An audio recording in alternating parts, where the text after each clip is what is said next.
வீட்டில் எந்த காயுமே இல்லாதப்ப இந்த சாம்பார் ட்ரை பண்ணி பாருங்கள். கண்டிப்பாக சின்ன வெங்காயம் இருக்கணும். சின்ன வெங்காயம் இருந்தால் மட்டும் இந்த சாம்பார் ட்ரை பண்ணி பாருங்கள். அதுதான் அதுக்கு டேஸ்ட்டே.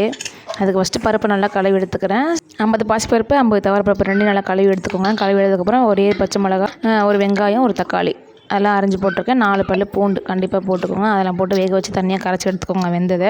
ஒரு பக்கம் தாளிப்பு சட்டி வச்சுட்டு கடுகு உளுத்தம் பருப்பு 4 மிளகு 4 சீரகம் போட்டுட்டு கருவேப்பிலை காஞ்ச மிளகா போட்டு தாளிச்சுக்கோங்க. அதுக்கப்புறம் நம்ம எடுத்து வச்சுருக்கோம்ல வெங்காயம் எவ்வளோ வேணால் போட்டுக்கோங்க. சின்ன வெங்காயம் ஸ்கிப் பண்ணிடாதீங்க. நிறைய எவ்வளோ வெங்காயம் வேணால் போட்டுக்கோங்க, உங்கள் இஷ்டம் தான்.